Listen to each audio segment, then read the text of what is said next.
Putin Bad News Some anti-Putin Russians have found a new home among Serbia's Putin-curious locals. About 1 million Russians have left the country since Russia's full-scale invasion of Ukraine began on February 24, 2022. While a small number of Russians who have fled Vladimir Putin's increasingly totalitarian realm have been granted asylum in the European Union, the vast majority have settled in Kazakhstan, Turkey, Georgia, Armenia, Israel, and Serbia, all of which lie in the middle ground between the Russian world and the West. Over 100,000 Russians have applied for residency in Serbia in the past 18 months, despite the country's largely divided domestic population of just under 7 million between pro- and anti-Kremlin sentiments. Despite widespread opposition in Serbia to Russia's ongoing invasion of Ukraine, Russian citizens still receive a relatively warm welcome from the government in Belgrade, thanks in part to the fact that many Serbs still harbor painful memories of the NATO bombing campaign that pounded their country for more than 2 months in the spring of 1999. Economic migrants number in the tens of thousands. Many of them are engineers and IT specialists who have been relocated by major Russian companies like the tech giant Yandex so that they can continue working in an area that is not subject to Western sanctions. Belgrade's trendy new cafes along the Danube riverfront serve up Russian classics like kefir-based cold summer soup, okroshka, alongside excellent coffee and fast Wi-Fi.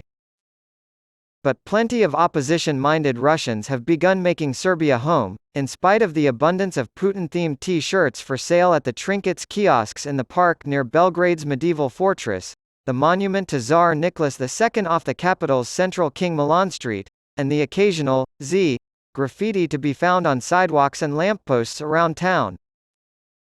Dmitry, a journalist from Moscow, says, "In Russia I would be in legal jeopardy for being against the war, but I wasn't politically active enough before February 2022 to qualify for asylum in Europe."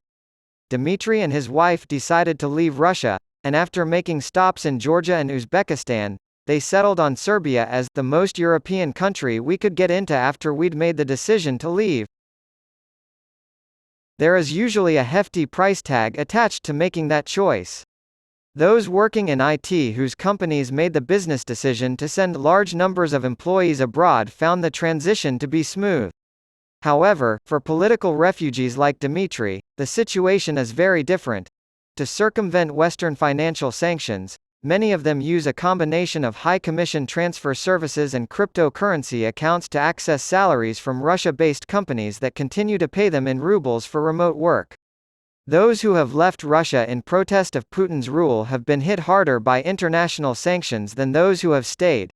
But despite the presence of so many Russian exiles in such a small country, the frequency with which Russian is spoken on the streets of Belgrade appears to be lower than in Berlin or even Warsaw, likely due to the relatively low number of Ukrainian refugees taking up residence in Serbia.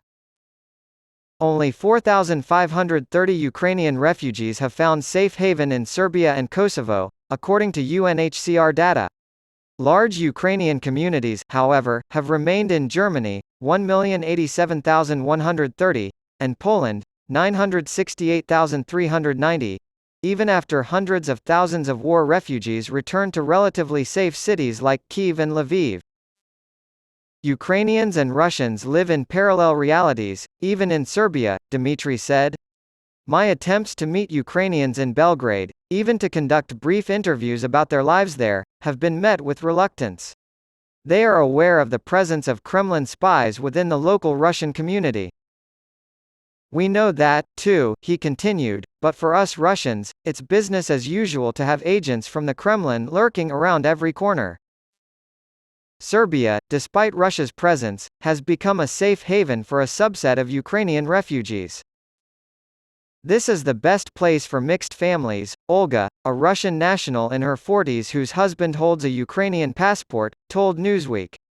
As one participant put it, when Serbs hear us speaking Russian, they say, "Oh, our brother Russians." Then they say, "Oh, our brother Ukrainians." When we reveal that my husband is from that country, it's the only community that treats us all like adults. While Ukrainian flags flying in the streets of Belgrade are a rare sight due to Serbian society's relative neutrality, the country is still the best option for others in difficult circumstances.